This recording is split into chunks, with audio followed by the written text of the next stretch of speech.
Thank you. Good evening, ladies and gentlemen. I'm really happy to be here today to share my story. It's definitely a big shoe to fill, speaking after an actor and a veteran TED speaker, but I can simply do it the Trump way, which is my way, and hopefully I can share my story and inspire some of you. The theme today is catalysts, and the topic I was assigned was education and social mobility. This is something that is really close to my heart, and I've dedicated the past nearly 15 to 17 years working in various capacities on this theme. So what is catalyst? I will start by defining and interpreting these words in my eyes, and then I will share my own story and give a few words of advice to students here. So when I first looked at this word catalyst, it actually brought back horrific memories of chemistry A-level. And I thought, but if I were to apply the word catalyst to our everyday life, we can basically see it as an agent of change, someone or something that effects change, and not just any change, but change at a fast rate. But to add to that, I actually see catalyst as something that actually evokes change in a positive way. With that, then, I would like to interpret the word social mobility. Social mobility, for most people, you would see it as a way to help under-resourced or grassroots students or people move up the social hierarchy in society. However, for you guys, as many of you millennials, I would like to also add one more definition of social mobility. Research has it that millennials nowadays will potentially change jobs 11 times in your life, and potentially 4 different industries. So an abstract way of seeing social mobility is this. How do you change from one social context to another social context? And how do you transfer your skills, transfer your mentality, and still, change and excel in this new context? So at the moment, it sounds a little bit abstract. So where did I get this thought from? And I will have to go back to my own story and go back to 2008, where I was at Goldman Sachs. And so for those of you who knew what happened during 2008, Goldman Sachs is not the place you want to be or should be, because that was during financial crisis. So I was seeing my friends being, we used to have an ICQ in Goldman where we basically communicate with each other with an internal network. And my friends were usually on the available category, but during that few months of financial crisis, I saw a lot of them dropped off like flies into the NA category, which meant they're fired. And if you're fired at Goldman Sachs, you would be escorted out like a criminal by guards. So it was a really, really, I would say, interesting, but also quite terrifying period at the bank. But then, a few months after the financial crisis, Goldman decided, especially my team, which went down from 13 people to 2, they decided that they had actually overfired. So I was tasked with 2 things. One is to go out and rehire.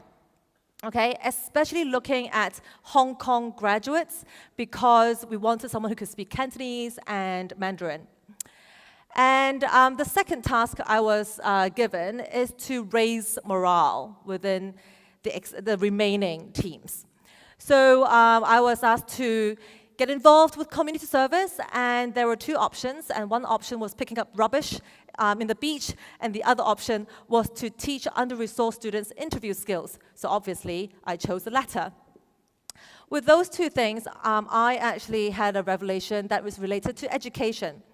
With the first of hiring new undergraduates, and many of them had these amazing CVs, amazing experiences, amazing grades on paper, but when they came into the interviews, or even when we gave them an internship, they didn't exhibit those critical transferable skills necessary in the work environment. So that got me thinking, the world is changing much faster than education is.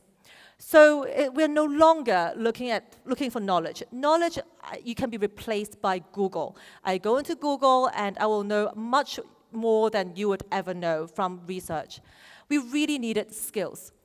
So that's the first revelation that came to me, and I was like, what's going on with the field of education? The second thing is, In teaching these under-resourced students interview skills, we partnered with an NGO, and it was very underfunded, and it was not very well coordinated, and the materials we were given to teach the students were not up to quality. But the most important thing is, the students we were actually teaching were the wrong target. What that means is, at the end of the interview skills workshop, we asked the students, would you ever want to apply to a company like Goldman Sachs? And they just looked at us and said, no, I never thought about that. I actually just want to be a sales in my local grocery next door. So we actually gave them, and they looked at us and they're like, you guys are from the Eiffel Towers, we can never be there, we don't want to be there. So we felt that we were targeting the wrong audience. How can we actually target the right people to make a bigger change more effectively? So that got me really intrigued into the field of education. And I decided to catalyze the process and go and speak to a lot of people. A lot of stakeholders in the field of education, including teachers, politicians, investors, NGOs, schools, and universities. And we asked them, how can we help to make a change in the education industry?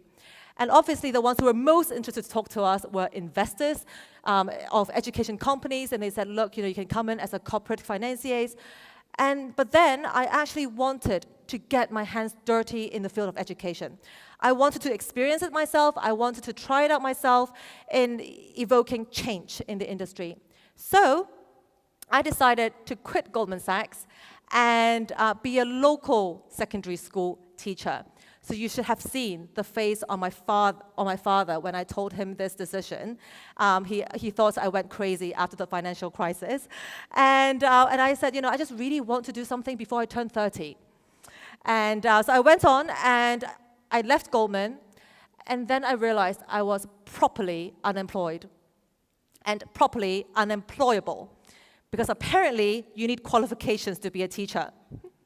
So I sat there thinking, I am not unemployed and I am not employable.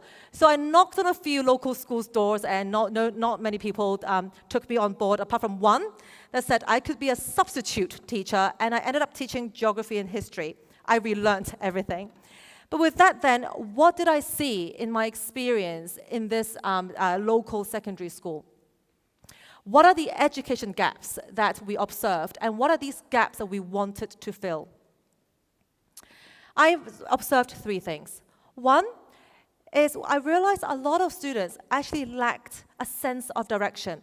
Now, I'm not saying that at the age of 10 and 12 and 15, you're expected to tell me that I want to be a lawyer definitely for life, or a medic definitely for life, because if you had said that to me, then your parents must have done a really good job brainwashing you.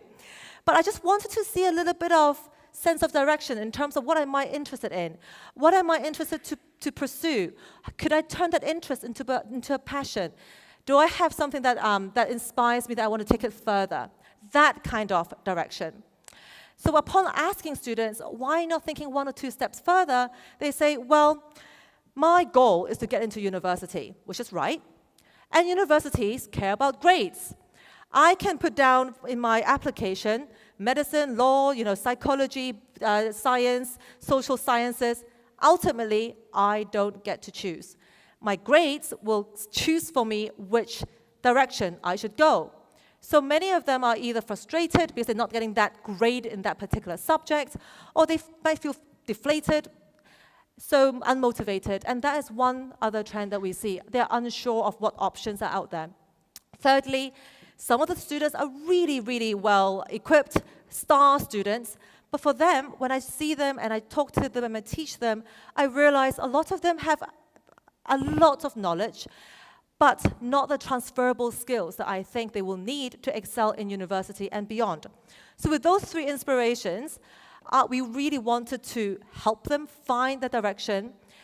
Potentially, if we could be greedy, seek interest to make it into a passion, identify options so that they can be more positive in the process of education, and also build skills so they're not competitive just short-term, but competitive in life.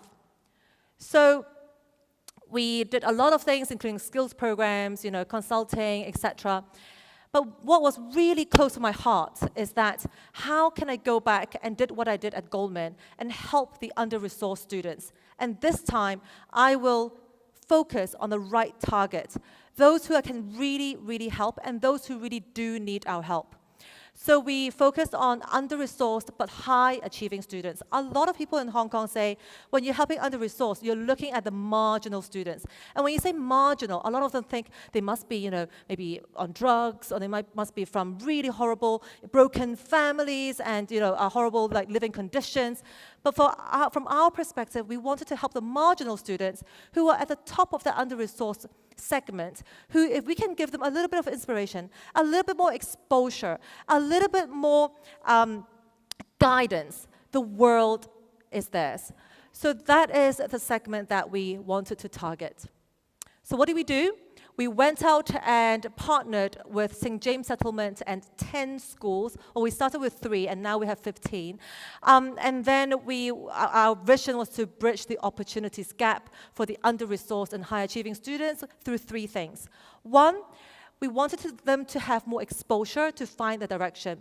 So we partnered with 50 companies across 24 industries, all the way from medics, hospitals, law firms, to media companies, to tech startups like 9gag is also one of our partner companies, to provide these students with career opportunities and mentorship. Second thing then is they need to build skills, because skills will not just get you into university, but it will make you a much more all-rounded and complete person post-university. So we deployed all our teachers to schools and host big literacy days, public speaking events, reading and writing skills, get them to read books that's not in the textbook, but actually books that people actually like to read. So, and that was really, really interesting, especially for the corporates that actually partnered with us to provide these skills training. A lot of these skills training starts off with one thing, and that is self-reflection, personality identification, and what is it that you want to achieve in life. And that is provided by lots of the corporates. Lastly then, is helping them identify options. Hong Kong versus overseas. Hong Kong universities are great, they are amazing, but they only take on 18% of students in Hong Kong. They are very much grade-based, so if you're not a natural-born academics, you might not be able to pursue your dream. Overseas universities, they're looking at a little bit more diverse aspects. They look at skills, they look at your interests, they look at your extracurricular activities, and hopefully, in some ways, we can help some of our students pursue these options. So what do we do? This is just a case study that, of one of our students. The girl on the right is Rosemary, and she was an under-resourced student, very under-resourced. So every step of the way of her education, she actually funded herself through going for essay competitions and getting a few thousand here, a few thousand there, funded by the government, funded by school. And her at that point, she thought, I'm good at writing, I should really be a lawyer. Unfortunately, because she is half African and half Chinese, an ethnic minority, her Chinese was scoring a 1 to 2. And as you would know, that would not qualify her for any subject in Hong Kong. So if she had stayed in Hong Kong and we hadn't met her, she would not have gotten into any university, and she would have just gone off and done something on her own before university. So with her, we helped her find her direction. We put her through various work experiences, not just law, but also media, advertising. So she sees things beyond her imminent goal. Then she decided that actually I really like social sciences because I want to know how the world comes about. Because through media, where she hosted a radio show, she actually got really interested in sociology and anthropology. And then we identified options for her. With someone who could not have the right grades, she would be penalized for the Hong Kong and even UK system. But what about US? She has interest in extracurricular activities. She's a great leader. So we nurtured her in that sense. We encouraged her to go for these essay competitions, but not just writing random essays, but going for international competitions, writing about policy making, about politics, about sociology and anthropology, but related to ethnic minorities in other countries. And the US loves this kind of diversity. So she applied but got rejected by every single university, and we thought something must be wrong in the process. We worked with her on skills. We worked, any of you who have done SAT and all those ACT examinations would know it's skill-based, it's not knowledge-based. We worked with her on that, so we were like, what could have gone wrong? So we went back and partnered with her school to look at her recommendation letter, which was not written in the US style. So we redid that, reapplied, and she ended up getting into University of Chicago, which, as many of you would know, is a top 5 US universities, and she got a presidential scholarship, and she is now actually a case study for the university. So for this student, we did not just bridge her social mobility upwards within the society, but we also bridged her from one context of what she was in to another context. And she seamlessly transitioned because she had those skills, that preparation, and that aspiration to bridge the gap. So what does this mean to you? Because you might not be under-resourced, you might not have the same profile as her, but out of these 3 things, I just want to focus on the first, which is finding direction. A lot of students say, I'm only 16, 17, how can I find direction? Number 1, identify what interests you. It doesn't have to be academic. It could be extracurricular. It could be video gaming. Okay? Video gaming, I see a lot of nods there. Number 2, reflect what are the elements that you love in video gaming. Is it just that monotonous physical motion? Or is it the strategy? Or is it, the business part of it that you can buy other people's weapons, etc.? Okay? And then thirdly, relate the elements to real world. Okay? And you might say, I don't know what the real world is like. Well, a lot of people do. So go out and make connection. Be proactive. Go to education and career fairs and talk to people with experience. Research. Eliminate what you think is not something that's of interest. And then try to get some experience, whether it's work or whether it's through summer programs or through talking to alumni. So with that kind of mentality, we helped a lot of students under-resourced, got into Cambridge, and then this student is a dropout, was kicked out of school, and ended up getting to 7 medical schools. DSE student who otherwise, most people think DSE, you can't do humanities, going into history and politics at Oxford. More under-resourced students, and then more and more of these case studies. So it's been a really rewarding experience for us because we go back to our first mission and vision, and we are helping students, not tutoring, not academics, but really bridging the skills gap into real life. And also bridging social mobility by offering the high-quality service that you would see in the private sector and applying it to the public sector.